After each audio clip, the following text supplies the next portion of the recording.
Hi, my name is Charles Dark, and welcome to the After Dark Show. Today I will be sharing with you some stories. I hope you enjoy.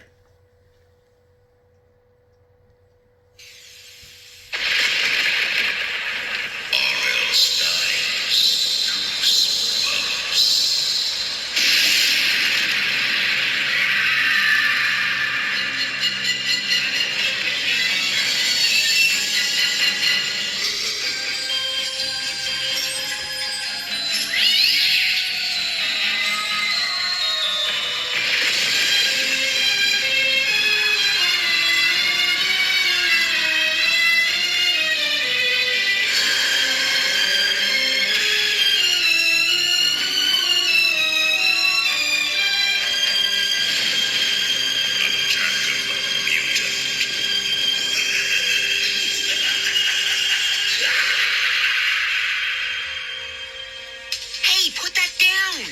I grabbed the comic book from Wilson Clark's hand and smoothed out the plastic cover. We were up in my room about an hour after dinner. The sky was black outside my double windows. It gets dark so early in winter. Not like on the Silver Swans planet, Orcos 3, where the sun never sets and all the superheroes have to wear air-conditioned costumes. I was only looking at it. If you get a fingerprint on it, it'll lose half its value. This is a Silver Swan number 0, and it's in mint condition. How can it be number 0? That doesn't make any sense, Skipper. Wilson is a really good friend of mine, but sometimes I think he dropped from the planet Mars. He just doesn't know anything. I held up the Silver Swan cover so he could see the big 0 in the corner. That makes it a collector's item. Number 0 comes before number 1. This comic is worth 10 times as much as Silver Swan number 1. How come all your comics are in these plastic bags? How can you read them? Read them? I don't read them. If you read them, they lose their value. Excuse me, you don't read them? I can't take them out of the bag. If I open the bag, they won't be in mint condition anymore. Wilson came over to get the math homework. He lives next door and he always leaves his math book at school, so he always comes over to get the homework from me. He picked up the math sheet from the foot of my bed. I'd better get home, Skipper. See you tomorrow. He started for the door and I followed him. Our reflections stared out at us from my big dresser mirror. Wilson is tall and skinny and blonde. I always feel like a dark, chubby mole next to him. If we were in a comic book, Wilson would be the superhero, and I would be his sidekick, the pudgy, funny one who's always messing up. It's a good thing life isn't a comic book, right? As soon as Wilson left, I turned back to my dresser. In the mirror, I could see the excited look on my own face as I hurried to the dresser. The flat brown envelope waited for me on the dresser top. Mom and Dad said I couldn't open it until after dinner, after I finished my homework. But I couldn't wait. I carefully picked up the envelope, reached inside, and pulled out the treasure. This month's issue of The Masked Mutant. I studied the cover. The Masked Mutant number 24. In jagged red letters across the bottom, I read, "A tight squeeze for the sensational sponge." Totally awesome! I keep all of my comic books in mint condition, wrapped in collector's bags, but there is one comic that I have to read, The Masked Mutant. I read it cover to cover, every word in every panel. I even read the letters page. That's because The Masked Mutant is the best drawn, best written comic in the world. And The Masked Mutant has to be the most powerful, most evil villain ever created. What makes him so terrifying is that he can move his molecules around. That means he can change himself into anything that's solid. Anything. On this cover, the giant octopus is actually the Masked Mutant. You can tell because the octopus is wearing the mask that the Masked Mutant always wears. But he can change himself into any animal or any object. That's how he always escapes from the League of Good Guys. There are 6 different superheroes in the League of Good Guys. They are all mutants too, with amazing powers, and they are the world's best law enforcers. But they can't catch the Masked Mutant. Even the League's leader, the Galloping Gazelle, the fastest man in the solar system, isn't fast enough to keep up with the Masked Mutant. I carried the comic over to the bed. The story began where the Masked Mutant number 23 left off. Sponge Life, the world's best underwater swimmer, was deep in the ocean. He was desperately trying to escape from the masked mutant, but the sponge of steel had caught his cape on the edge of a coral reef. I turned the page. As the masked mutant drew nearer, he began to move his molecules around. He changed himself into a huge, really gross octopus whose slimy, fat tentacles grabbed the helpless Sponge Life. Sponge Life struggled to pull away, but the octopus tentacles slid closer. Closer! I started to turn the page, but before I could move, I felt something cold and slimy wrap itself around my neck. It was Mitzi, my 9-year-old sister. Why are your hands so cold? I put them in the refrigerator. You put them in the refrigerator? Why? So they'd be cold. You scared me to death. I know. Mitzi, why did you come up here? Just to scare me? No, Dad told me to come up. And he said to tell you if you're reading comic books instead of doing your homework, you're in big trouble. Isn't that a comic book open on your bed? Too bad. Guess you're in big trouble. See you later, Skipper. No, wait. This is the new Masked Mutant. I have to read it. Tell Dad I'm doing my math and... Skipper? Dad, Skipper, do you know why your grades are so bad? because I'm not a very good student? That was a big mistake. Dad hates it when I answer back. He let out an angry roar. Then he lumbered across the room and picked up my carton of comic books. My entire collection. Skipper, I'm tossing these all out. You probably expected me to panic, to start begging and pleading for him not to throw away my valuable collection. But I didn't say anything. I just stood beside the bed with my hands lowered at my sides and waited. You see, Dad has done this before, lots of times, but he doesn't really mean it. Anyway, I stood there and waited silently. Dad stopped at the door and turned around. He held the carton in both hands. Are you going to get your work done, son? Yes, sir. And you won't waste any more time tonight on comic books. Okay, I'll get my homework done, Dad. I promise. I'll start right now. That's all you think about night and day, Skipper. Comics. It isn't healthy. Really, I don't want to hear any more about comics. Do you understand? Okay. Sorry, Dad. 2 days later, a very cold, clear day, Wilson came running up to me after school. His blue coat was unzipped. He never zipped his coat. He didn't like the way it looked when it was zipped. I had on a shirt, a sweater, and a heavy quilted down coat zipped up to my chin, and I was still cold. What's up, Wilson? Want to come over and see my rubber stamp collection? Was he kidding? I told him I had to go to the orthodontist. How are you going to get there? City bus. I've seen you take that bus a lot. Well, there's a comic book store on Franklin. I take the bus there whenever just to see what new comics have come out. The orthodontist is just a few blocks away. I saw the blue and white city bus turn the corner. Oh, I gotta run. See you later. I turned and ran full speed to the bus stop. The driver was a nice guy. He saw me running and waited for me. I thanked him and climbed onto the bus. I probably wouldn't have thanked him if I had known where this bus was going to take me. But I didn't know that it was carrying me to the most frightening adventure of my life. The bus was unusually crowded. I stood for a while. The comic book store was a few blocks away. I checked my watch, thinking maybe I had time to stop there before my orthodontist appointment. Hey, do you go to Franklin? I turned to see that a girl had taken the seat beside me. Her carrot-colored hair was tied back in a single braid. She had green eyes and light freckles on her nose. Yeah, I go there. What's your name? Skipper. That's not a real name, is it? Well, it's what everyone calls me. Do you live on a boat or something? I guess Skipper is kind of a dumb name, but I like it a lot better than my real name, Bradley. When I was a little kid, I was always in a hurry, so I used to skip a lot. That's why they started calling me Skipper. Cute. You know, I don't think I like this girl, I told myself. What's your name? It's Libby. Libby Zax. Where are you going, home? I didn't want to tell her I had an orthodontist appointment. That was too geeky. So I told her I was going to the comic book store over on Franklin. You collect comics? So do I. It was my turn to be surprised. Most of the comic book collectors I know are boys. What kind do you collect? High School Harry and Beanhead. I collect all the digest size ones. And some of the regular ones, too. Those are for babies. They're not real comics. well written, and they're funny. Maybe you just don't get them. Yeah, maybe I don't. I gazed out the window. I didn't recognize any of the stores. Had we passed the comic book store? Are all the boys at Franklin like you? No, I'm the coolest one. I still couldn't decide if I liked her or not. She was pretty cute looking, and she was funny, in a nasty sort of way. I didn't know this neighborhood at all. I pushed the bell and jumped to my feet. What is your problem? My stop, I missed it. The bus squealed to a stop. I called out goodbye and hurried out the back door. Why didn't I pay attention?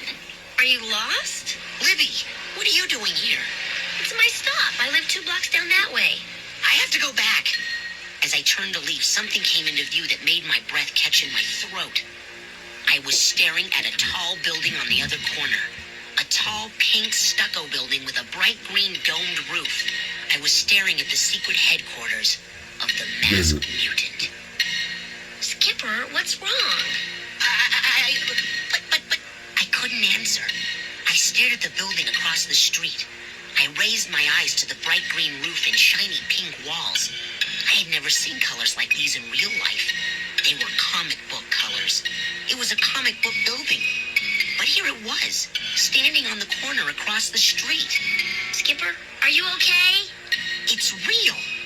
The secret headquarters building of the Masked Mutant is real. Or is it? Skipper, hello? Are you in shock or something? That building. Isn't that the ugliest building you ever saw? But it's... My dad says the architect had to be colorblind. It doesn't even look like a building. It looks like a blimp standing on its end. How long has it been there? I don't know. My family just moved here last spring. It was already here. Who do you think works in there? There's no sign or anything on the building. Of course there's no sign, I thought. It's the secret headquarters of the world's most evil villain. There's no way the Masked Mutant would put a sign out front. He doesn't want the League of Good Guys to find out his secret headquarters. This is crazy. You sure you're okay? It is just a building, Skipper. No need to go ballistic. I think I saw this building somewhere. Listen, I gotta get home. You wanna come over? I'll show you my comic book collection. No, I'm late for my orthodontist appointment. You said you were going to a comic book store. Huh? Oh, yeah. I'm going to the comic book store after my appointment. Oh, well, see you sometime. Yeah. See ya. She turned and jogged down the street. I was sure she thought I was a total geek, but I couldn't help it. I really was in shock. That building. I turned back to it. I brought my face right up to the glass and peered in. I could see a wide lobby, pink and yellow walls, a row of elevators near the back, but no people. No one. Empty. I grabbed the glass door handle. Should I go in? I started to tug the heavy door open. Then, out of the corner of my eye, I saw a blue and white bus. I was only 5 minutes late for my appointment. If I jumped on the bus, I could be at the orthodontist office in a few minutes. I turned and ran to the bus stop. I felt disappointed, but I also felt relieved. Walking into the headquarters of the meanest mutant in the universe was a little scary. The bus eased to a stop. I climbed on board and hurried to the back of the bus. Weird, I thought. Totally weird. And it was the exact same building as in the comic book? As soon as I got home yesterday afternoon, I checked out the comic book. The building was exactly the same. Wilson stared at me across the lunchroom table. Okay, I've solved the mystery. What? It's simple. Who draws the Masked Mutant? The artist? Jimmy Steranko, of course. Steranko created the Masked Mutant and the League of Good Guys. I can't believe you don't know that. Well, I bet this guy Steranko was here one day. Steranko? Here? In Riverview Falls? Listen, let's say Steranko is here. He's driving down the street, and he sees the weird building. He stops his car, he gets out, he stares at the building, and he thinks, what a great building. This building would make a perfect secret headquarters for the Masked Mutant. Wow. I see. You mean he saw the building, liked it, and copied it when he drew the headquarters building. It made sense. Actually, it made too much sense. I planned to take the bus and go see the building again that afternoon. But Ms. Partridge gave us a ton of homework. I had to go straight home. The next day, it snowed. A week later, I finally had a chance to go back and take another look at the building. This time, I was going inside. I decided there must be a receptionist or a guard or someone who would know whose building it was and who worked there. I was feeling really brave as I climbed on the bus after school. Taking a seat at the front of the bus, I looked for Libby. No sign of her. Finally, the bus pulled up to a stop. This was it. I jumped up and pushed through the crowd. Yes, this was the right stop. I recognized it all now. I turned and raised my eyes to the strange building and found myself staring at a large, empty lot. The building was gone.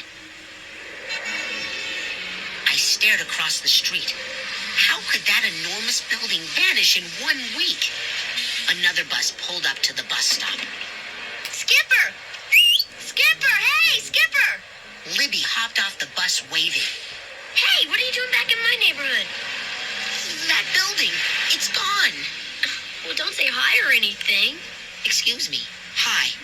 What happened to that building? She turned and followed my stare. Then she shrugged. I guess they tore it down.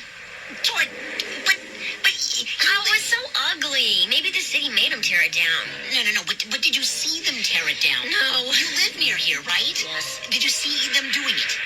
Well, no. I mean, I've gone past here a few times. Wait. Did you see any machinery? No. Any big wrecking balls? No. Any bulldozers? No. Dozens of workers? No, I didn't actually see anyone tearing the building down, I swear. But I didn't really look. I don't know why you're so interested in that ugly building anyway, Skipper. I'm glad it's gone. But it was in a comic book. What? What are you talking about? Nothing. Did you come all the way out here just to see that building? No way. Of course not. Then do you want to come to my house and see my comic book collection? I was so frazzled and mixed up. I said yes. I hurried out of Libby's house less than an hour later. Libby insisted on showing me every high school Harry and Beanhead comic she had. I couldn't stop thinking about the weird building. I jogged back to the bus stop on Main Street. I had to wait nearly half an hour for the bus to come. When I finally got home, I found a brown envelope waiting for me on the little table in the hall where Mom drops the mail. Yes! The special issue of The Masked Mutant. I raced up the stairs to my room. Carefully, I slid the comic book out of the envelope and examined the cover. And there it stood. The pink and green headquarters building, right on the cover. My hand trembled as I opened to the first page. The Masked Mutant stood in front of a big communications console. He stared into a wall of about 20 TV monitors. I'm tracking each one of them, the Masked Mutant said in the first dialogue balloon. They'll never find me. I've thrown an invisibility curtain around my entire headquarters. My mouth dropped open as I read those words. An invisibility curtain. No one can see the Masked Mutants building because he slipped an invisibility curtain around it. Is that what happened in real life? It sounded totally crazy. Was there really an invisibility curtain hiding the building? I knew I had to go back and find out. The next afternoon, I hopped on the city bus. Tossing my token into the box, I saw Libby sitting near the back. As the bus lurched away from the curb, I stumbled down the aisle and dropped beside her. I'm going back to that building. I think there's an invisibility curtain around it. Don't you ever say hi? I said hi. Then I repeated what I had said about the invisibility curtain. I told her I read about it in the newest Masked Mutant comic. Libby listened to me intently. I could see that she was finally starting to see why I was so excited about finding this building. When I finished explaining everything, she put a hand on my forehead. You don't feel hot? Are you just crazy? I am not crazy. I'll prove it. Come with me. She edged closer to the window, as if trying to get away from me. No way. I can't believe I'm sitting here with a boy who thinks the comic books come to life. The bus pulled up to the bus stop. I scrambled out the back exit. Libby stepped off right behind me. I gazed across the street. No building. An empty lot. Well, you coming? To that empty lot? Skipper, aren't you going to feel like a total jerk when there's nothing there? Well, go home then. Okay, I'll come.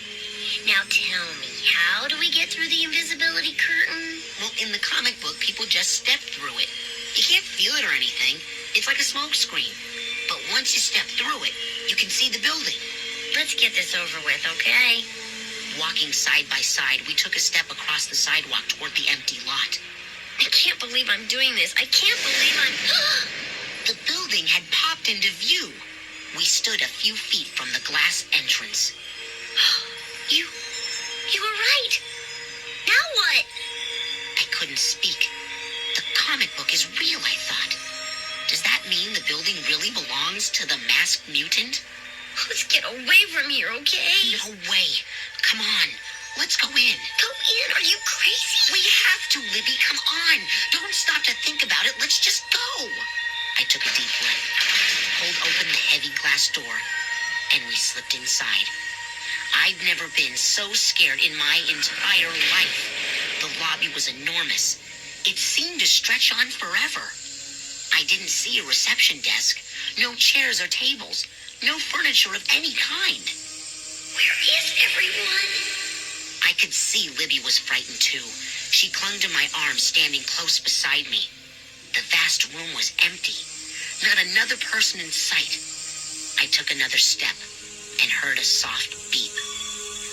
A beam of yellow light shot out of the wall and rolled down over my body. I felt a gentle tingling, the kind of feeling when your arm goes to sleep. A second or two later, the light vanished and the tingly feeling went away. What was that? What was what? Didn't you feel that? I didn't feel anything. You trying to scare me or something, Skipper? No, it was some kind of an electric beam. It shined on me when I stepped forward. Let's get out of here. It is so quiet, it's creepy. I turned my eyes to the row of elevators against the yellow wall. It's just a big office building. It's just a big office building. Well, if it's an office building, where are the workers? Maybe the offices are closed. On a Thursday? It isn't a holiday or anything. I think the building is empty, Skipper. I don't think anyone works here. I took a few steps toward the elevators. But all the lights are on, Libby, and the door was open. I know what you're thinking. You don't think this is just an office building. You think this is the secret headquarters of that comic book character, don't you, Skipper? Well, maybe it is. I mean, how do you explain the invisibility curtain? It was in the comic book, and it was outside this building. I can't explain it. It's weird. It's too weird. This place gives me the creeps, Skipper. I just really think There's only one way to find out the truth. no way. Well, just ride up and down. Maybe open the elevator doors on a few floors and peek out. No way. It'll only take a minute. We've come this far. I have to explore a little. I don't want to go home without finding out what this building is. You can ride the elevators. I'm going home. She backed up to the glass doors. Outside, I saw a blue and white bus stop at the curb. If I jumped on the bus and rode home now, the building would still be a mystery, and the mystery would drive me crazy. Okay, fine, Libby. You can go home if you want. I'm gonna ride the elevator the top and back. She stared at me thoughtfully. Then she rolled her eyes. Okay, I'll come with you. But I'm only doing this because I feel sorry for you. Okay, what? Why do you feel sorry for me? Because you're so messed up. You really think a comic book can come to life? That is sad. That is really sad. Oh, yeah? Well, what about the invisibility curtain? That was real, wasn't it? What's the big deal, I thought to myself. So you're going to take an elevator ride. So what? It's not like the masked mutant is going to jump into the elevator with us. We'll probably just peer out at a lot of boring offices, and that's all. I pushed the lighted button on the wall. The elevator door in front of us slid open. I poked my head into the elevator. There were no signs on the walls, no building directory. I suddenly realized there were no signs in the lobby either. Not even a sign with the name of the building. Weird. The door slid shut silently behind us. I turned to the control panel to the left of the door and pushed the button to the top floor. We're going down. I had pushed the button to the top floor, but we were dropping fast. I grabbed the railing. Where was it taking us? You okay? Uh-huh. We should have gone up. I pushed up. Why doesn't the door open? We both stared at the door. I stepped to the center of the elevator. Open! The door didn't move. We're trapped in here. No. It'll open. Watch. It's just slow. Nothing's happening. The elevator must be broken. We'll be trapped down here forever. The air's starting to run out already. I can't breathe. Hey, Libby, don't panic. Take a deep breath. There's plenty of air. Why won't the door open? I knew we shouldn't have done this. I turned to the control panel. A button at the bottom read open. I pushed it. Instantly, the door slid open. See, we're okay. Yeah. But where are we? I poked my head out. It was very dark. I think we're in the basement.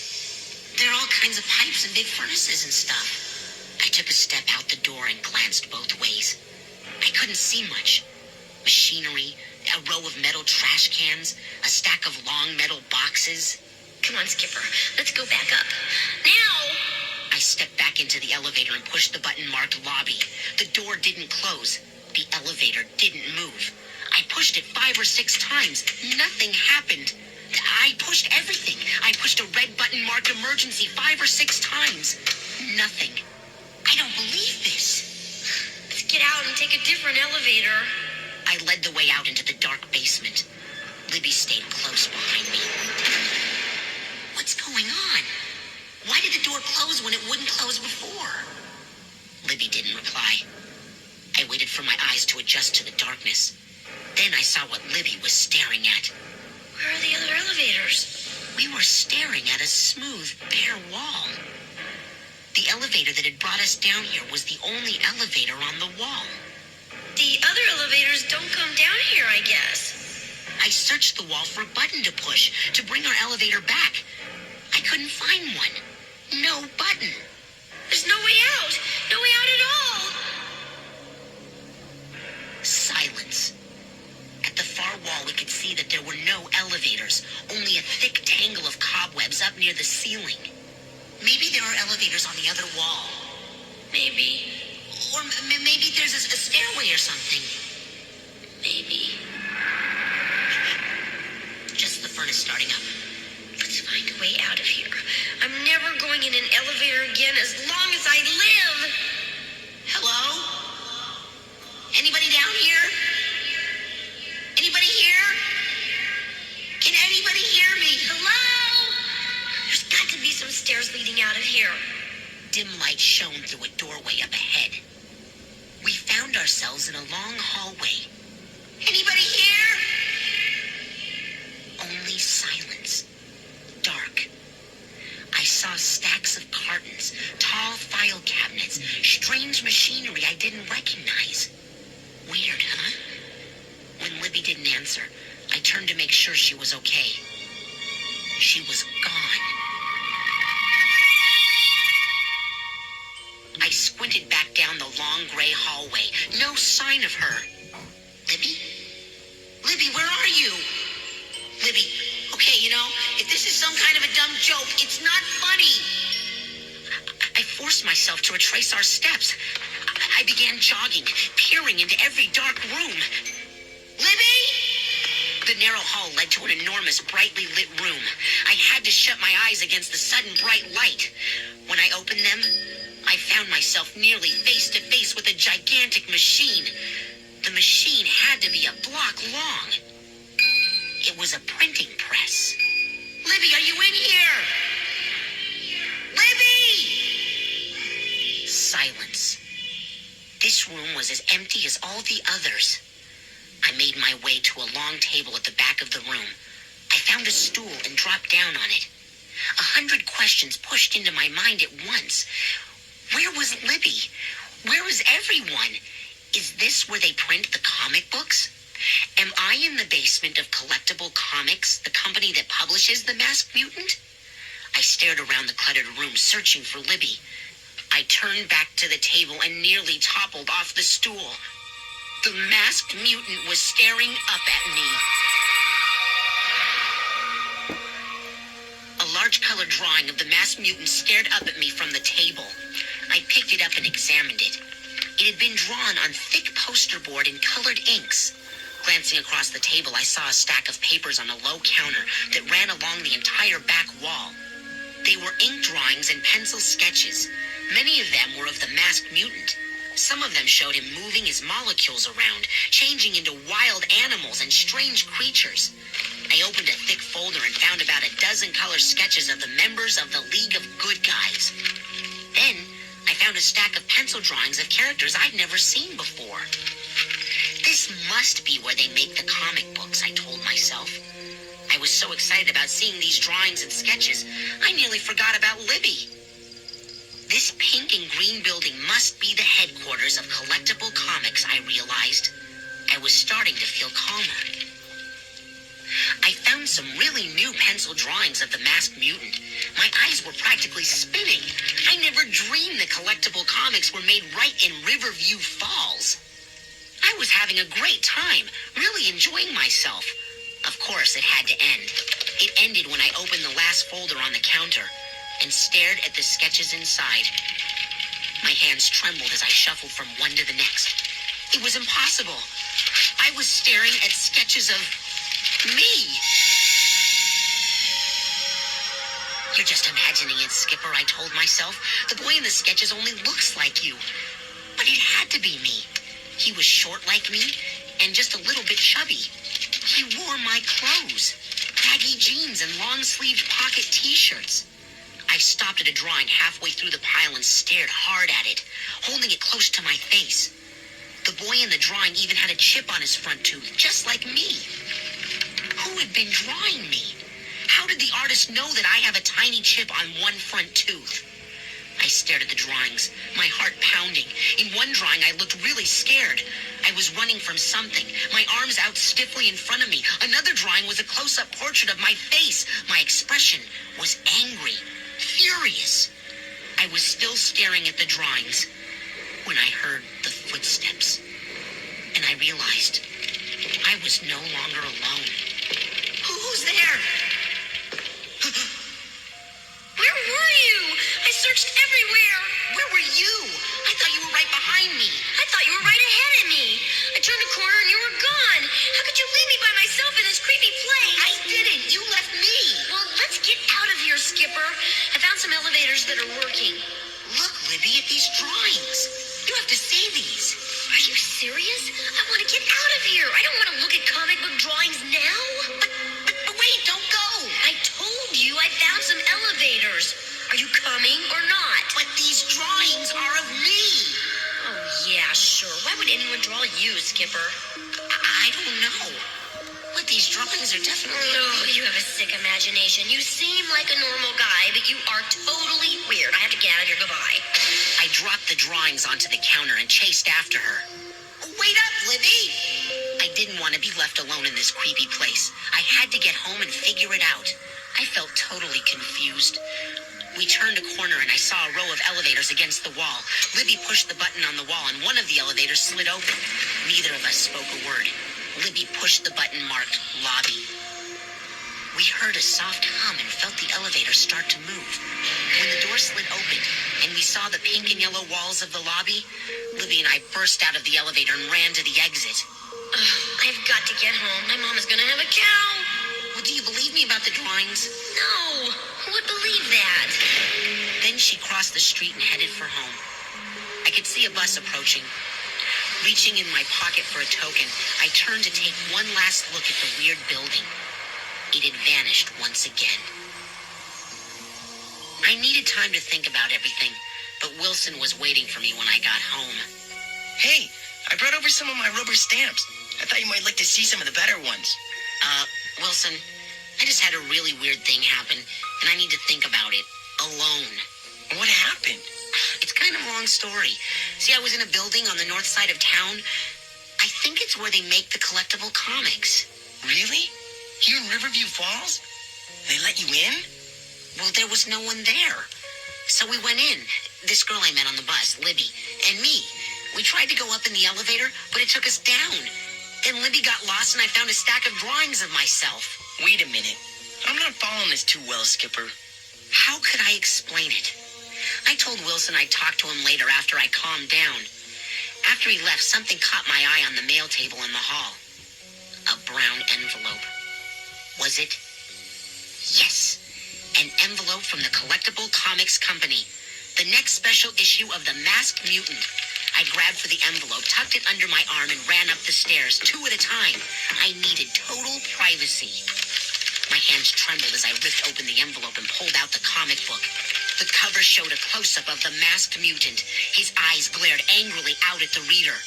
A new foe for the mutant, proclaimed the title. A new foe? Would this new issue help solve the mystery for me? Would it help solve any of the puzzles from this afternoon? I turned to the first page. It showed the headquarters building from above. The next drawing showed the building at street level. In the deep shadows, someone was sneaking into the headquarters building. I turned the page. I don't believe it! Turn the tape over. Unless you've got goosebumps.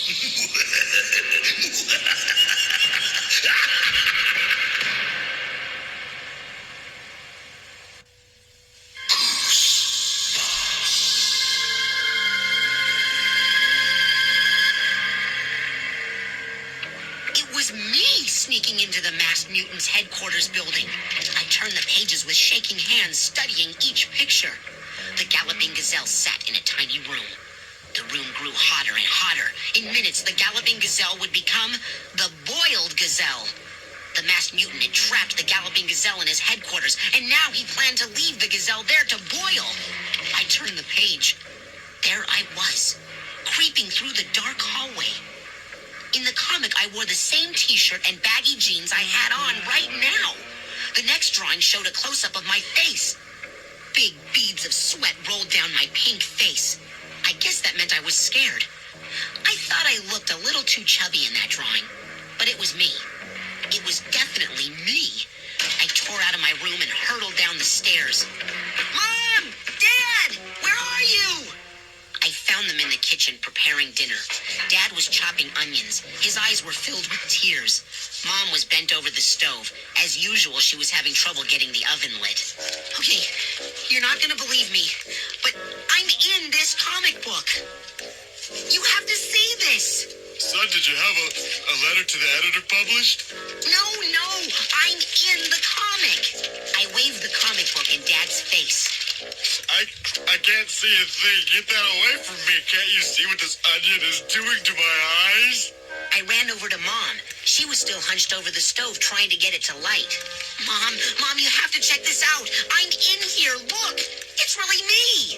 Dear, I think the pilot on the stove is out again. Honey, I'll check it in a minute if I can ever stop crying. Oh, will you look at this? Mom gave a quick glance to the page I was holding in front of her. Yes, Skipper, that does look a little like you. Dear, we really need a new stove. Dad, please, take a look. I ran back to him, but he had shoved a towel up to his face and was crying into it. I guess you can't look now, huh? What was their problem anyway? This was the most exciting thing that had ever happened to me. And they couldn't be bothered to take one look? Angrily, I closed the comic and stomped out of the room. I dropped down onto the living room couch and turned to the back of the comic. I wanted to read the part where it tells you what to expect in the next comic book. There was the Galloping Gazelle still trapped in the boiling hot room. And there stood the Masked Mutant outside the door, about to declare his victory. I squinted at the white thought balloon over the Galloping Gazelle's head. What was he saying? Only the boy can save me now. I read it again and again. Was it true? Was I the only one who could save the Galloping Gazelle? After school the next day, I hurried to the bus stop. I wondered if Libby would be on the bus. I was dying to tell her about the comic book. I wanted to tell her I was going back into the strange building. Would she go back with me? No way, I decided. Libby had been frightened after our first visit. I could never drag her back there. Skipper, what's up? Wilson, Where you going? You going home? 2 blocks up, the blue and white bus turned the corner. No, I'm going someplace. The bus pulled to the curb. The door opened. Hey, hey, Skipper. I'll see you later. As I stepped onto the bus, I remembered where I was going. and I suddenly wondered if I would see Wilson later. I wondered if I would ever see him again. Libby wasn't on the bus. In a way, I was glad. It meant I wouldn't have to explain to her what I was doing. She would have laughed at me for believing what I had read in the comic book. But the comic book had told the truth about the invisibility curtain, and now it had said that I was the only one who could save the Galloping Gazelle and stop the masked mutant's evil. I climbed off the bus in front of the empty lot. As I crossed the street, I felt a wave of fear sweep over me. I stopped on the sidewalk and struggled to calm myself down. It's just a comic book. Just a comic book. Finally, I worked up enough courage to move forward. One step, another. Suddenly, the building popped into view. Even though I had crossed through the invisibility curtain before, it was still amazing to see a building suddenly appear before my eyes. I pulled open one of the glass entrance doors and stepped into the bright pink and yellow lobby. Staying near the door, I turned to the left, then the right. Still empty. Not a person in sight. Where is everyone? I asked myself. It's the middle of the afternoon. How can I be the only one in this huge lobby? I stopped in front of the elevators. I raised my finger to the elevator button, but didn't push it. I wish Libby had come along, I decided. If Libby were here, at least I'd have someone to be terrified with. I pushed the elevator button. Well, here goes. And then someone laughed, right behind me. I spun around. No one there. My eyes darted around the lobby. I couldn't see anyone. Who's there? Silence. My eyes went up to the wall above the elevator. A small black loudspeaker poked out from the yellow wall. The laughter must have come from there, I decided. Get out of here, a voice inside me begged. Just turn around, Skipper, and run out of this building as fast as your rubbery, shaky legs will take you. I ignored the voice and pressed the elevator button. The elevator door slid open, and I stepped inside. I stared at the control panel. Should I push up or down? The last visit, I had pushed up, and the elevator had taken Libby and me down to the basement. My finger hesitated in front of the buttons. What would happen if this time I pushed down? I didn't get a chance to find out. The elevator started with a jolt before I pushed any button at all. I was going up, but up to where? I watched the floor numbers whirl by. 40, 41, 42. It came to a stop at 46. The door slid open. I let go of the railing and stepped into a long gray hallway. I blinked once, twice. It looked as if I had stepped out into a black and white movie. The walls, the ceiling, the floor, the doors were gray. It was like being in a fog. The long, twisting hallways in the comic book looked just like this hallway, except that the comic book hallway had bright green walls and a yellow ceiling, and the rooms were filled with costumed supervillains who worked for the masked mutant. As I slowly made my way through this gray, empty hallway, I had a weird thought. Everything looked so gray and washed out. I had the feeling that I was in a sketch of a hallway, a black and white pencil drawing that hadn't been filled in yet. But of course, that didn't make any sense at all. I told myself I was just thinking crazy thoughts because I was so scared. Was it coming from up ahead? From around the next corner? I forced myself to walk, to turn the corner. The walls down this hallway were bright green. The green walls led to a closed yellow door. The door had a metal bolt against the front. The sounds were coming from behind the bolted doorway. Anyone in there? I froze. I hesitated for a second. Then I raised both hands to the metal doorknob and shoved it with all my strength. It slid easily. The door was unlocked. I stumbled into the room and stared in amazement at the figure staring back at me.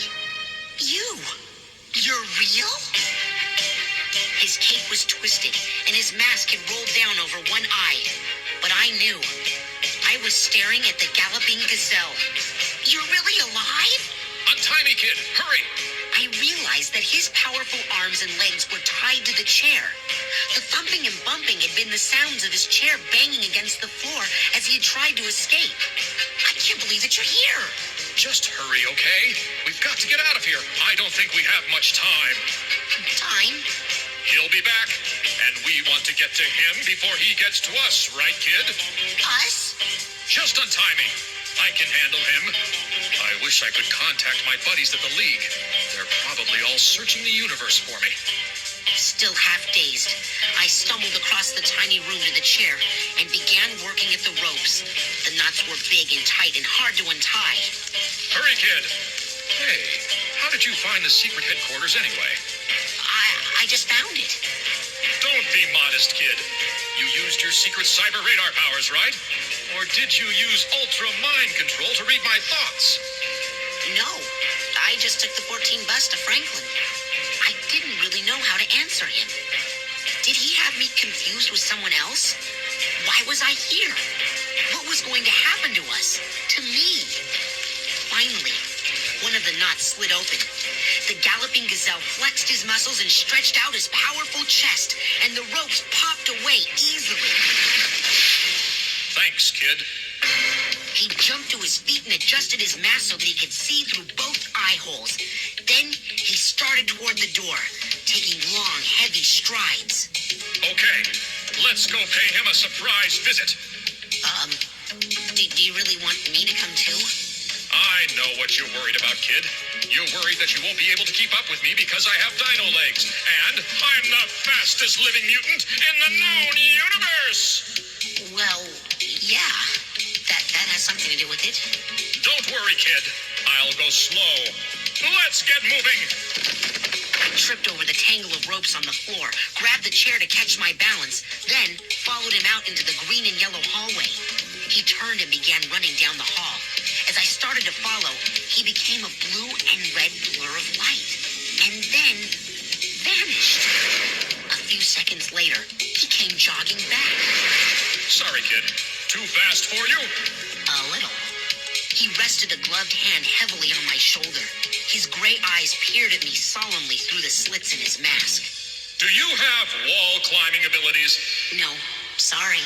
Okay, we'll take the stairs.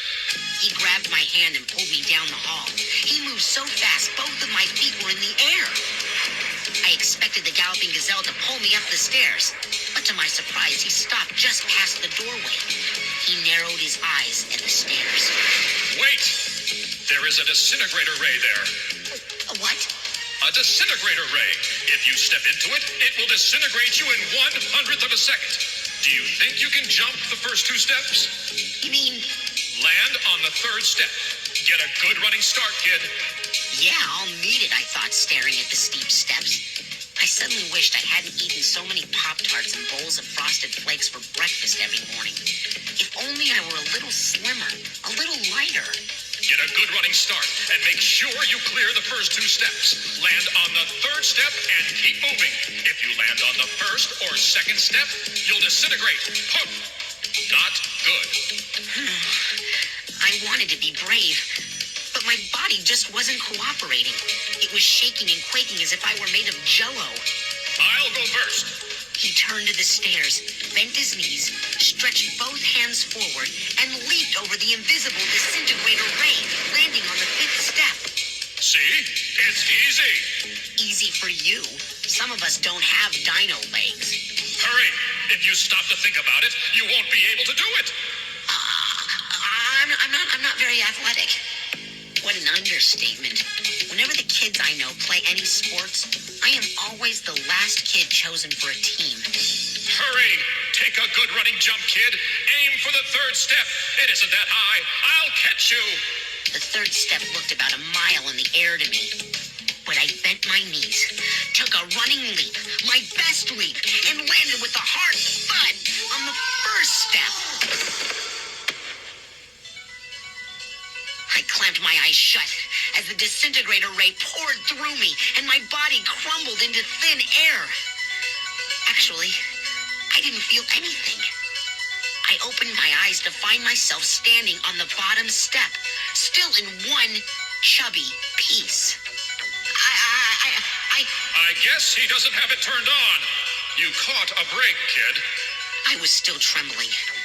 Cold beads of sweat rolled down my forehead. The galloping gazelle turned and started up the steps, his cape floating behind him. Let's go meet our destiny. I didn't like the sound of that, not one bit. But I didn't like anything that was going on. At the top landing, he pushed open a wide metal door, and we stepped into an amazing room. The room glowed with color. It was decorated like an office, the fanciest, most luxurious office I had ever seen. Wow! Nice place, but his time is over. You mean I'm too fast for him. I'll run circles around him faster and faster until I become a raging tornado. He'll be swept away forever. okay? Well, he caught me napping before. That's the only way he can catch me, when I'm asleep. Otherwise, I'm much too fast for him. Too fast for anybody. Do you know how fast I run the 100? How fast? I run it in 1/10 of a second. That would be an Olympic record, but they don't let me in the Olympics because I'm a mutant. I started to follow the galloping gazelle, but I stopped when I heard the laughter. The same cold laughter I had heard in the lobby. I froze in fright and stared as the gold desk began to move and change. The shiny gold shimmered as it shifted and bent, raising itself up and forming a human figure. I took a step back, trying to hide behind the galloping gazelle as the desk melted away and the masked mutant rose up in its place. His dark eyes burned menacingly through the slits in his mask. He was a lot taller than he appeared in the comic and a lot more powerful looking. He raised a fist at the galloping gazelle. You dare to invade my private office? Say goodbye to all this ill-gotten splendor. I'll say goodbye to you. Then he turned his frightening cold eyes on me. I'll handle you easily, Gazelle. But first, watch me destroy the kid. You'll deal with me, mutant. If you want the kid, you'll have to take me out first. No problem. But his expression changed as the galloping gazelle began to circle him, faster and faster, until the gazelle appeared to disappear into a whirling, spinning tornado of blue and red. The gazelle is carrying out his plan, I realized as I backed up to the wall. He's going to run faster and faster around the masked mutant until he creates a whirlwind that will blow the evil mutant away. Pressing my back against the wall, I watched the amazing battle. The galloping gazelle whirled faster, faster, so fast a powerful wind swept over the room, slapping the curtains, toppling over a vase of flowers, sending books flying from the shelves. Yes, I thought, we win, we win. I saw the masked mutant casually stick his foot out. The galloping gazelle tripped over the foot and slammed face down onto the floor with a shattering thud. The wind stopped. The curtains fell back in place. The masked mutant stood triumphantly over the fallen superhero. Get up! Get up, gazelle, please! The gazelle groaned, but didn't move. Dinner time. I stared in horror as the mutant began to change again. His face twisted and appeared to flatten. His body lowered and he leaned forward, spreading his hands on the floor. He stepped forward as a snarling leopard. Tilting its head to one side, the leopard uttered a ferocious growl of attack. Then it arched its back, tensed its back legs, and leaped onto the sprawled body of the galloping gazelle. Oh, gazelle, please, get up! Get up! The masked mutant clawed and gnawed at the helpless gazelle. Get up! To my shock, the galloping gazelle opened his eyes. The ferocious leopard ripped away the bottom of the gazelle's mask with its teeth. The galloping gazelle rolled out from under the enormous beast and scrambled to his feet. With a roar, the leopard swiped its paws, sending a long tear down the length of the gazelle's cape. I'm out of here. You're on your own, kid. What? No, wait! I don't think the gazelle heard me. He shoved open the door with one shoulder and vanished. Quickly, the leopard carpet changed, its body shifting and moving until the masked mutant stepped forward. He smiled at me as he approached. A cold, menacing smile. So, what are your powers, kid? Huh? What are your powers? What, do you shrink down to a tiny bug? Is that your secret? Huh? Shrink? Me? I was shaking so hard, I couldn't think straight. Why was he asking me these questions? Do you burst into flames? Is that your power? Are you magnetic? Are you a mind fogger? What is it, kid? Come on, answer me. What is your power? I don't have any powers. So, you won't tell me, huh? Okay. All right, fine. Have it your way.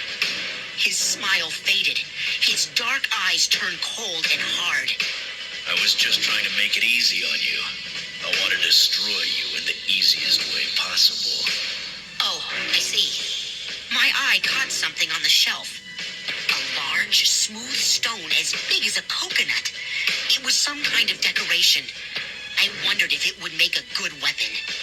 Say bye-bye, kid. He came toward me quickly, and as he moved, I grabbed the big stone off the shelf. It was a lot heavier than I'd thought. It wasn't stone, I realized. It was shaped like a smooth stone, but it was made of solid steel. I hoisted it up and took careful aim. Then, I heaved it at the masked mutant's head. And missed. It thudded heavily onto the carpet. I tried to duck away from him, but he was too quick. His powerful hands grabbed me and lifted me off the floor. Higher, higher. I realized he was moving his molecules, making his arms stretch until he had lifted me above the chandelier. I thrashed my arms and legs and tried to squirm away, but he was too strong. Higher, higher, until my head banged hard against the ceiling, at least 20 feet above the floor. Was he going to hurl me to my doom? Happy landings. That's when I heard the door swing open. The masked mutant heard it too. Holding me suspended in the air, he turned to see who had entered. You? High above the floor, I squirmed around and bent my head to see through the chandelier. The light sparkled through the crystals, making it impossible to see. How dare you burst in here? He lowered me a little, just enough for me to see the doorway. Libby, what are you doing here? The masked mutant lowered me to the floor and turned to face Libby. My legs were wobbling so badly I had to grab onto a bookshelf to hold myself up. Libby, get out of here! Get away! But she stormed into the room, red hair flying behind her. She had her eyes on me and completely ignored the masked mutant. Doesn't she know that he is the most evil supervillain in the known universe? Skipper, didn't you hear me calling you? What? Libby, I was across the street. I saw you going into this building. I called to you. I didn't hear you. Listen, you gotta get out of here. Really, Libby. But I have been searching and searching for you. What are you doing here, Skipper? I really can't talk right now. The masked mutant stood impatiently, hands at his waist, tapping his boot on the carpet. I see that I'll have to destroy you both. Libby spun around. She seemed to notice the supervillain for the first time. Excuse me, Mr. Superhero, but Skipper and I are leaving now. Didn't she know who she was talking to? No. Of course she didn't know. She only reads high school Harry and Beanhead comics. She had no idea how much danger we were in. I'm sorry. You are not leaving. In fact, you are never leaving this building again. Libby glared back at him, and I saw her expression change. Her green eyes grew wide, and her mouth dropped open. She took a step back until she stood beside me. We have to do something. Do something? What could we do against the monstrous mega mutant? I couldn't think of how to answer her. The masked mutant tossed back his cape and took a step toward us.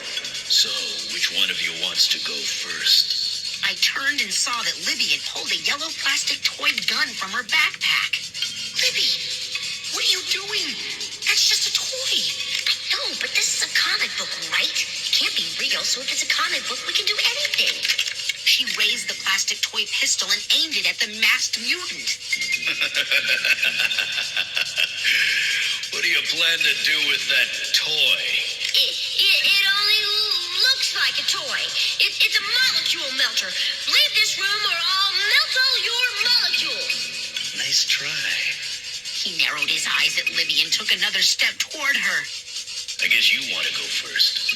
I'll try not to hurt you too much. Libby held the toy gun in front of her with both hands. She gritted her teeth, preparing to pull the trigger.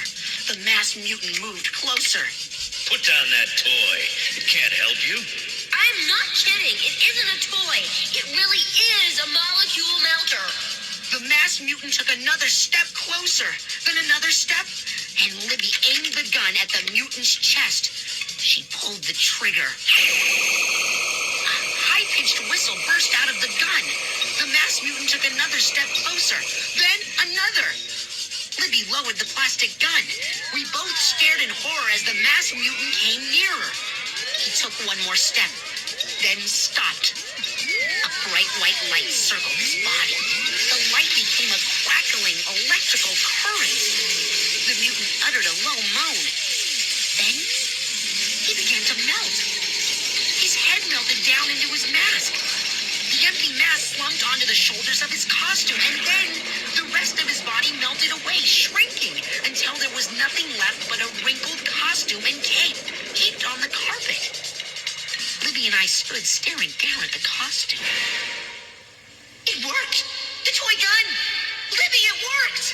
Of course it worked. I warned him it was a molecule melter. He wouldn't listen.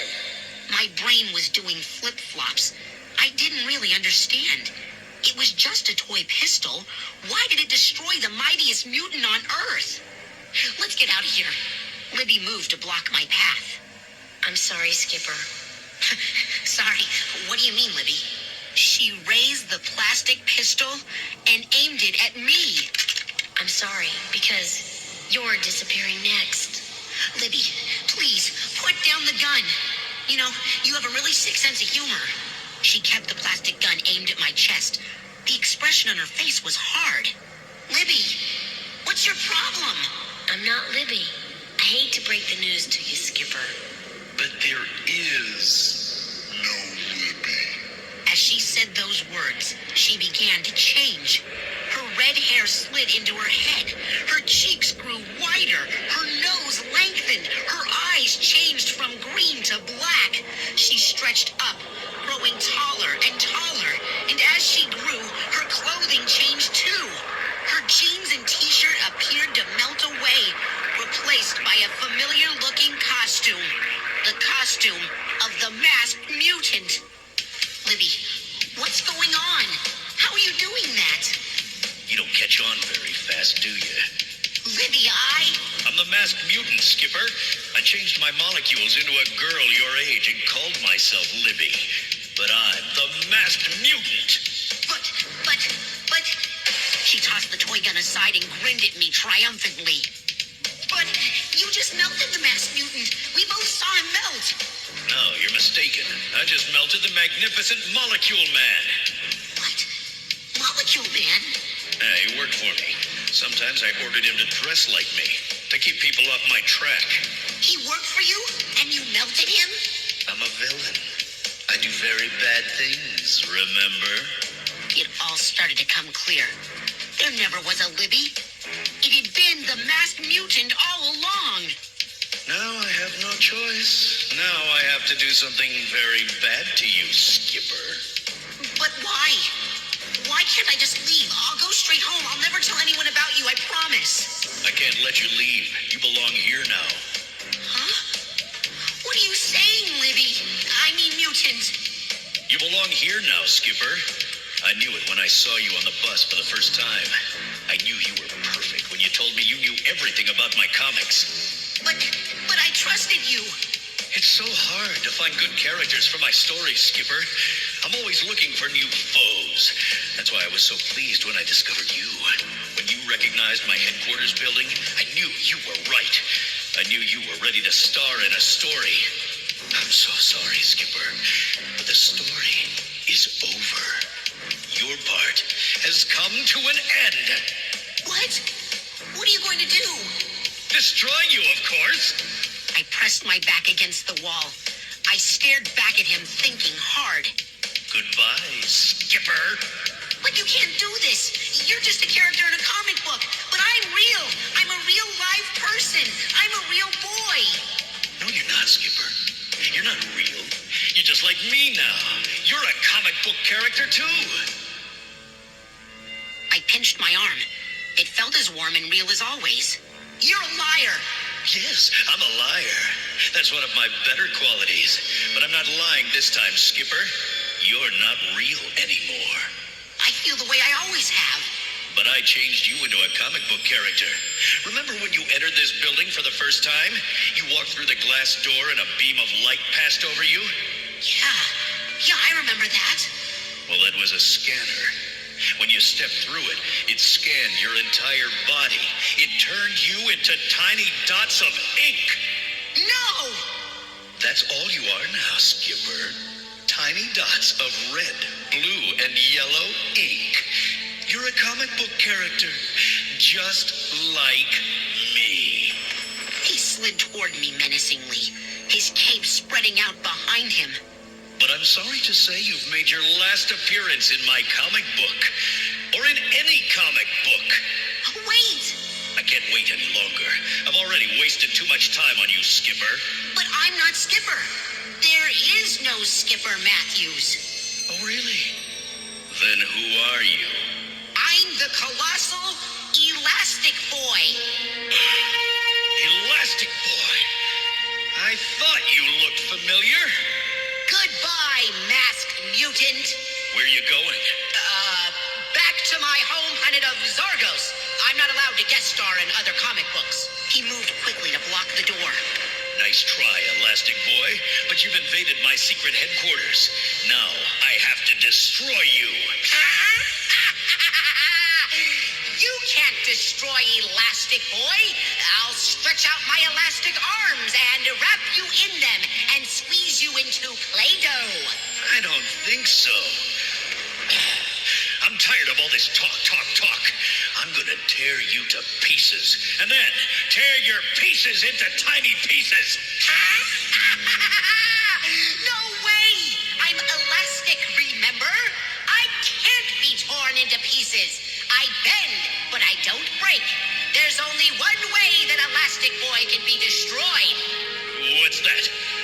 By sulfuric acid. That's the only thing that can destroy my elastic body. A pleased smile spread behind the masked face. Oops! Did I say sulfuric acid? Oh, I didn't mean to let that slip out. I tried to make it to the door, but I wasn't fast enough. I saw the masked mutant quickly begin to change. He changed into a steaming hot wave of sulfuric acid. And before I could move, the tall wave of acid swept toward me. I leaped away. The tall wave swept past, missing me by inches. I turned and watched it splash over the carpet. The carpet began to sizzle and burn. Yes! Yes! I had never felt so happy, so strong, so triumphant. I had defeated the masked mutant. I had destroyed the most evil supervillain ever to walk the planet. Me! A 12-year-old boy named Skipper Matthews. I had sent the masked mutant to his doom. Such a simple trick, but it had worked.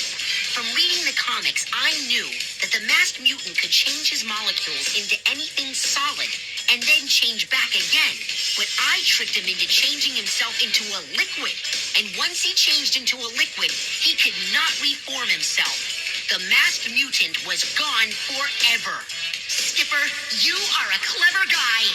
I was so happy I did a little dance on the thick carpet. I couldn't believe the masked mutant had believed that I was Elastic Boy. I made that name up. I've never heard of any Elastic Boy. But he fell for it. And now the evil supervillain is gone. And I am alive. Alive! I couldn't wait to get home and see my family again. The bus ride seemed to take hours. Finally, I was running up my front lawn and through the front door. I immediately saw a brown envelope lying on the mail table. The new issue of The Masked Mutant. Who needs it, I asked myself. I ignored it and hurried to say hi to my parents. I was so glad to be home. I was even happy to see Mitzi. Hey, Mitzi, how about a game of Frisbee? She gaped at me in shock. I never want to play anything with my little sister. But today, I just wanted to celebrate being alive. Mitzi and I hurried out to the backyard. We threw a frisbee around for about a half an hour. We had a great time. How about a snack? Yeah, I'm starving. Mom left some chocolate cake on the counter. Chocolate cake sounded just right. I trotted into the kitchen and pulled down 2 plates from the cabinet. Then I found the big cake knife in the drawer. Hey, don't make your slice bigger than mine. Mitzi, I promise I won't cheat you. I slid the big knife over the cake.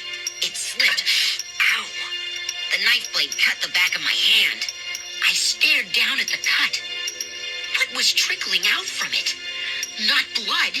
It was red, blue, yellow, and black ink. Look at that. Cool. Mitzi, where's that new Masked Mutant comic? I suddenly had the feeling that my comic book career wasn't over.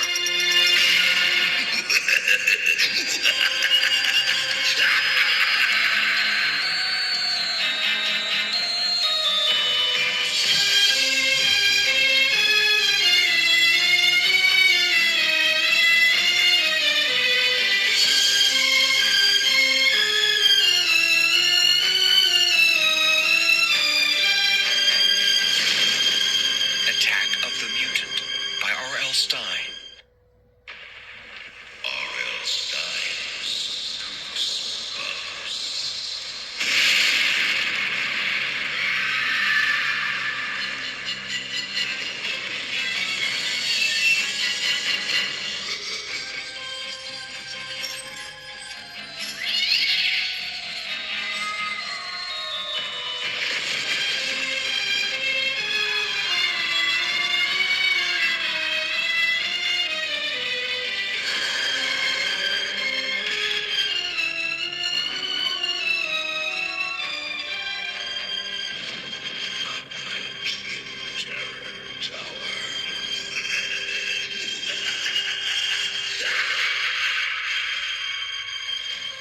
This was our first day in England, and Eddie and I had been sightseeing all over London. Our parents had to be at a conference at our hotel, so they signed us up with a tour group, and off we went. We toured the British Museum, walked through Harrods department store, visited Westminster Abbey and Trafalgar Square. For lunch, we had bangers and mash. You know, sausages and mashed potatoes at a real English pub. Then the tour group took a great bus ride, sitting on top of a bright red double-decker bus. London was just as I had imagined it, big and crowded. Narrow streets lined with little shops and jammed with those old-fashioned looking black taxis. Of course, my scaredy-cat brother was totally nervous about traveling around a strange city on our own. But I'm 12 and a lot less wimpy than he is, and I managed to keep him pretty calm. There were about 12 of us in the tour group, mostly old people. Eddie and I were the only kids. We took a long bus ride to the outskirts of the city. The shops gave way to rows of tiny red brick houses. Then we passed even older houses hidden behind low ivy-covered walls. Then the bus pulled to a stop. We climbed out and followed a narrow street made of bricks, worn smooth over the centuries. The street ended at a high wall. Behind the wall, the terror tower rose up darkly. I shivered and zipped my coat up to my chin, glaring at my brother. I'm scared. Eddie, this was your idea. I mean, I didn't beg and plead to see the terror tower. You did. We both gazed up at the gloomy old castle built of gray stones, darkened over time. Its 2 narrow towers rose up like 2 stiff arms at its sides. Storm clouds hovered low over the dark towers. Didn't feel like spring. The air was heavy and cold. I felt a raindrop on my forehead, then another on my cheek. A perfect London day, I thought. A perfect day to visit the famous Terror Tower. Hurry, Sue. We'll lose the group. They'll wait for us. Stop worrying, Eddie. We won't get lost. We jogged over the old bricks and caught up with the others. Wrapping his long black overcoat around him, Mr. Starks, our bald, red-faced tour guide, led the way through the entrance. He stopped and pointed at a pile of gray stones in the large, grass-covered courtyard. That wall was the original castle wall. It was built by the Romans in about the year 400. London was a Roman city then. Only a small section of the wall still stood. The rest had crumbled or fallen. I couldn't believe I was staring at a wall that was over 1,500 years old. We followed Mr. Starks along the path that led to the castle and its towers. This was built by the Romans to be a walled fort. After the Romans left, it became a prison. They started many years of cruelty and torture within these walls. This was London's first debt of prison. If you were too poor to pay your bills, you were sent to prison, which meant that you could never pay your bills. So you stayed in prison forever. The castle cast a deep shadow over the path. Mr. Starks led us up to a narrow entrance at the side. Then he stopped and turned back to the group with a sorrowful expression on his face. I am so sorry to give you this bad news. You will all be imprisoned in the North Tower. There you will be tortured until you tell us the real reason why you chose to come here. Huh? We're going to be tortured? Just a little Terror Tower joke. I've got to have some fun, you know. That guy is crazy. Actually, Mr. Starks was a very good tour guide, very cheerful and helpful, and he seemed to know everything about London. My only problem was that sometimes I had trouble understanding his British accent. I noticed Eddie was clinging very close to me. Mr. Starks raised a red pennant on a long stick. We are going to enter the torture chamber first. Please stick together. I'll carry this high so you can find me easily. It's so easy to get lost inside. There are hundreds of chambers and secret passages. Wow, cool. You will see some very unusual torture devices. The wardens had many ways to inflict pain on their poor prisoners. We recommend that you do not try them at home. I couldn't wait to get inside. The group began to file through the narrow doorway into the castle. I ask you again to stick together. My last tour group was lost forever in there. Most of them are still wandering the dark chambers.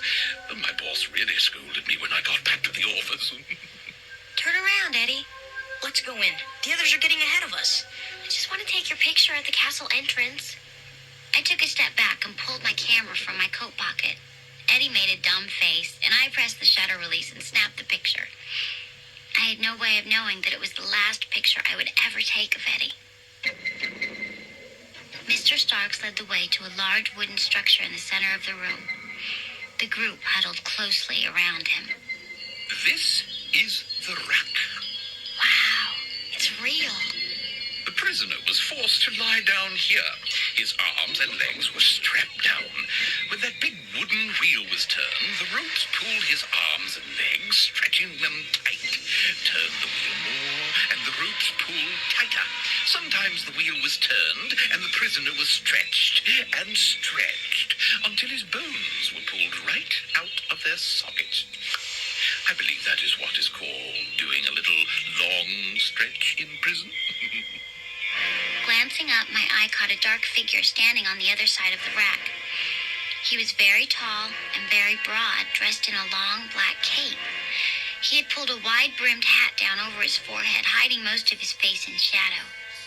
His eyes glowed darkly out from the shadow. Was he staring at me? I poked Eddie. See that man over there? The one in black? Is he in our group? I've never seen him before. He's weird. Why is he staring at us like that? The big man pulled the hat lower. His eyes disappeared beneath the wide brim. His black cape swirled as he stepped back into the shadows. Mr. Starks pointed to the rack. Any volunteers? I decided I had to have a picture of this thing. My friends would really think it's cool. I reached into my coat pocket for my camera. Hey, I don't believe this, Eddie. Did you see my camera? I searched the other pocket. Then I searched my jeans pockets. I stopped when I saw the sly grin on my brother's face. He held up his hand with my camera in it, and his grin grew wider. The mad pickpocket strikes again. You're obnoxious. I started to tell him to keep his hands off my camera, but Mr. Starks motioned for the group to follow him into the next room. As Eddie and I hurried to keep up, I glimpsed at the man in the black cape. He was lumbering up behind us, his face still hidden under the wide brim of his hat. I felt a stab of fear in my chest. Was the strange man watching Eddie and me? Why? What are these? Thumb screws. Very nasty. This is a whole room of very nasty items. Eddie really didn't like scary things, especially when they were real. He is such a wimp. Sometimes I can't help myself. I have to give him a hard time. I reached behind the rope barrier and picked up a pair of metal handcuffs. They were heavier than I imagined, and they had a jagged row of metal spikes all around on the inside. Sue, put those down. See, Eddie, when you clamp it shut, the jagged spikes cut into your wrist. Ow! Eddie, help! I can't get it off. It's cutting me. It's cutting me. Help me. Get me out of this. I wailed, thrashing my arm frantically, tugging at the chain. Eddie turned as white as a ghost. I couldn't keep a straight face any longer, and I slid the handcuff off my wrist. Got you back. That's for stealing my camera. Now we're even. Follow me, please. Eddie and I moved closer as our tour group huddled around Mr. Starks. We're going to climb the stairs to the North Tower now. They are quite narrow and steep, so we will have to go single file. Please watch your step. It's so dark. Hurry up, Sue. Don't get too far behind. My coat brushed against the stone wall as I climbed. I'm pretty skinny, but the stairway was so narrow I kept bumping the sides. After climbing for what seemed like hours, we stopped on a landing. Straight ahead of us was a small, dark cell behind metal bars. This is a cell in which political prisoners were held. Enemies of the king were brought here. You can see it was not the most comfortable place in the world. We have not reached the top of the tower yet. Let us continue our climb. The stone steps became steeper as we made our way up the curving stairway. I trailed my hand along the wall as I followed Eddie up to the top. And as I climbed, I suddenly had the strangest feeling that I had been here before. That I had followed the twisting stairs, that I had climbed to the top of this ancient tower before. Of course, that was impossible. Eddie and I had never been to England before in our lives. The feeling stayed with me as our tour group crowded into the tiny chamber at the top. Had I seen this tower in a movie? Had I seen pictures of it in a magazine? Why did it look so familiar to me? Perhaps you can feel the sadness in this room. We all huddled closer to hear him better. Eddie stared up at the window, his expression solemn. This is the tower room where a young prince and princess were brought. It was the early 15th century. The prince and princess, Edward and Susanna of York, were locked in this tiny tower cell. Imagine 2 children grabbed away from their home, locked away in the drab chill of this cell in the top of a tower. I suddenly felt cold. I zipped my coat back up. Eddie had his hands shoved deep in his jeans pockets. His eyes grew wide with fear as he gazed around the tiny dark room. The prince and the princess weren't up here for long. That night, while they slept, the Lord High Executioner and his men crept up the stairs to keep the prince and princess from ever taking the throne. Mr. Stark shut his eyes and bowed his head. The silence in the room seemed to grow heavy. No one moved. No one spoke. I shut my eyes too. I tried to picture a boy and a girl, frightened and alone, trying to sleep in this cold stone room. The door bursts open. Strange men break in. They don't say a word. They rush to smother the boy and girl, right in this room, right where I am standing now, I thought. I opened my eyes. Eddie was gazing at me, his expression troubled. This is really scary. Yeah. The prince and princess were As drinking. Mr. Starks led the group out of the tiny cell, my camera fell out of my hand. It clattered noisily on the stone floor. I bent to pick it up. Oh, look, Eddie, the lens broke. Shh! I missed what Mr. Stark said about the prince and princess. But my camera. I shook it. I don't know why. It's not like shaking it would help fix the lens. What did he say? Did you hear? Sorry, I missed it. Sue, come on. Okay. Let's get out of here. This room is just too frightening. Too sad. We took a few steps toward the stairs and stopped. Mr. Starks and the tour group had disappeared. Where did they go? They left us here. No, they must be on their way back down the stairs. Let's go. I gave him a gentle push. Eddie lingered close to me. Why didn't we hear them leave? Why did they leave so fast? I think Mr. Starks was eager to get everyone on the bus and back to their hotels. The tower closes at 5, I think. Hurry. I don't want to be locked in. This place gives me the creeps. Me too. I glanced at my watch. It was already 5:20. Where are they? Why can't we hear the others on the stairs? The air grew cooler as we climbed lower. A pale yellow light washed over the landing just below us. My hand swept through something soft and sticky. Cobwebs, yuck. I could hear Eddie's rapid breathing behind me. The bus will wait for us. Just stay calm. Mr. Starks won't drive off without us. Is anybody down there? Can anybody hear me? Where are the guards? Eddie, please don't get so worked up. It's late. The guards are probably closing up. Mr. Starks will be waiting for us down there, I promise you. We stepped into the pale light of the landing. The small cell we had seen before stood against the wall. Don't stop. Keep going, Sue. Hurry. Eddie, we'll be fine. We're almost down to the ground. But look. Eddie pointed frantically. I saw at once what was troubling him. There were 2 stairways leading down. One to the left of the cell and one to the right. That's strange. I don't remember a second stairway. Which one is the right one? I'm not sure. I stepped over to the one on the right and peered down. I couldn't see very far because it curved so sharply. Which one? Which one? I don't think it matters. I mean, they both lead down, right? Come on, I think this is the one we took when we were climbing up. I took one step down, then stopped. Heavy footsteps coming up the stairs. Eddie grabbed my hand. Who's that? Probably Mr. Starks. He must be coming back up to get us.